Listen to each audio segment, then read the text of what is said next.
মধ্যরাতে হঠাৎ চোখ খুলে গেলে আল্লাহ তাআলার দুইটি নাম পড়ুন, তারপরে ফলাফল দেখবেন আপনি নিজে অবাক হয়ে যাবেন।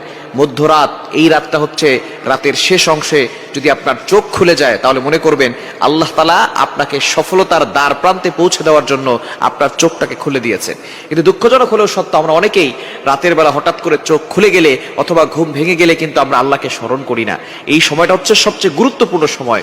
বুখারী শরীফের বর্ণনা, নবীজি সাল্লাল্লাহু আলাইহি সাল্লাম জানিয়ে দিয়েছেন, নবীজি সাল্লাল্লাহু আলাইহি সাল্লাম বলেন, রাতের শেষ অংশে, মধ্যরাতের পরেই রাতের শেষ অংশে যখন রাত একেবারে গভীর হয়ে যায়, এই সময়টা আল্লাহ তাআলা প্রথম আসমানে চলে আসেন এবং আল্লাহ তাআলা বান্দাদেরকে ডাকতে থাকেন, কার কি লাগবে আমি আল্লাহর কাছে চাও, আমি আল্লাহর কাছে বলো। অভাবে পড়ে গেছো, বিপদে পড়ে গেছো, তুমি টেনশনে পড়ে গেছো, দুশ্চিন্তায় পড়ে গেছো, আমি আল্লাহর কাছে সাহায্য চাও, আমি আল্লাহ তাআলা সকল বিপদ আপদ থেকে, বালা মুসিবত থেকে তোমাকে হেফাজত করব। সুতরাং আল্লাহ নিজে এসে ওই সময় বান্দাদেরকে ডাকতে থাকেন। মুয়াজ্জিন 5 বার প্রতিদিন মানুষকে ডাকে, হাইয়া আলাস সালাহ, হাইয়া আলাল ফালাহ, কাম টু দা সাকসেস, সফলতার দিকে আসো, কল্যাণের দিকে আসো। কিন্তু একটা সময় এমন আছে যেই সময় আল্লাহ নিজে বান্দাদেরকে ডাকতে থাকেন। এই সময়টা হচ্ছে মধ্যরাতের পরে রাতের শেষ অংশে। এই সময়গুলোতে, এই সময় যদি আপনার চোখ খুলে যায়, আপনি এই আমলগুলো করতে দেরি করবেন না। আপনার ওযু করার দরকার নাই, ওই অবস্থায় আপনি আমলটি করবেন। আল্লাহ তাআলা দুইটি নাম পড়বেন 11 বার করে। কয়বার? এবং দুইটি নাম পড়ার আগে আপনি 3 বার দুরূদ শরীফ পড়বেন। দুরুদের ভিতরে সর্বশ্রেষ্ঠ দুরুদ হচ্ছে দুরুদ ইব্রাহিম। আমরা নামাজ যেটা পড়ি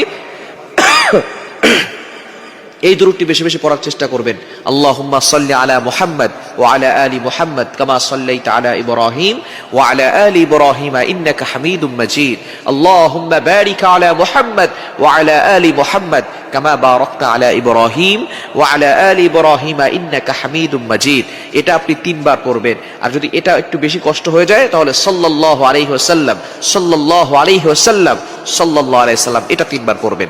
এরপর আল্লাহ তাআলা দুইটি গুণবাচক নাম পড়বেন, আল ওয়াহ্হাবু, এটা পড়বেন 11 বার, আর হচ্ছে ইয়া ফাত্তাহু, এটা পড়বেন 11 বার। এই দুইটি নাম পড়ে আপনি আল্লাহর কাছে দোয়া করবেন, দেখবেন আল্লাহ তাআলা আপনার সকল চাওয়া পাওয়াগুলো কবুল করবেন, আপনার নেক আশাগুলো আল্লাহ তাআলা কবুল করবেন। আল্লাহ তাআলা নিজে বলে দিয়েছেন 9 নম্বর পারা 13 নম্বর পৃষ্ঠার 4 নম্বর লাইন, সূরা আরাফের 180 নম্বর আয়াতে আল্লাহ বলছেন, ওয়ালিল্লাহিল আসমাউল হুসনা ফাদউহু বিহা। তোমরা আল্লাহর গুণবাচক নাম পড়ে দোয়া করো, আল্লাহ তাআলা তোমাদের দোয়াগুলো অ্যাকসেপ্ট করবেন, তোমাদের সকল নেক আশাগুলো পূরণ করবেন। সুতরাং আমরা আল্লাহর কাছে চাইতে জানি না।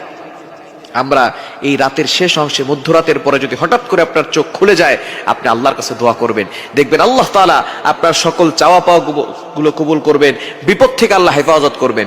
আল্লাহ তাআলা যদি কাউকে দেন তাহলে তার আর কোনো টেনশন থাকে না। দুনিয়ার রাজা বাদশাহ যদি আপনাকে বলে যে আমি তোমার সাথে আছি, বাংলাদেশের প্রেসিডেন্ট যদি বলে আমি আপনার সাথে আছি, তাহলে আপনার কোনো টেনশন থাকবে না। আমেরিকার প্রেসিডেন্ট যদি বলে আমি তোমার সাথে আছি, আপনার কোনো টেনশন থাকবে না। যদি আল্লাহ তাআলা সকল রাজাদের রাজা, মহারাজা, তিনি বলেন আমি তোমাদের সাথে আছি, আমি তোমার সাথে আছি, তাহলে ওই ব্যক্তির আর কোনো টেনশন থাকার কথা না। সুতরাং আল্লাহ হচ্ছেন সকল রাজাদের রাজা, মহারাজা। ওই আল্লাহর সাথে সম্পর্ক তৈরি করতে পারলে আল্লাহ তাআলা সবকিছুর ব্যবস্থা করে দিবেন।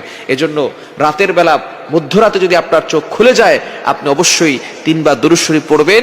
এরপরে আল্লাহ তাআলা দুইটি গুণবাচক নাম আল ওয়াহ্হাবু, ইয়া ফাত্তাহু, এগুলো 11 বার করে পড়ে আল্লাহর কাছে দোয়া করবেন। আল্লাহ তাআলা সবকিছুর ব্যবস্থা করে দিবেন।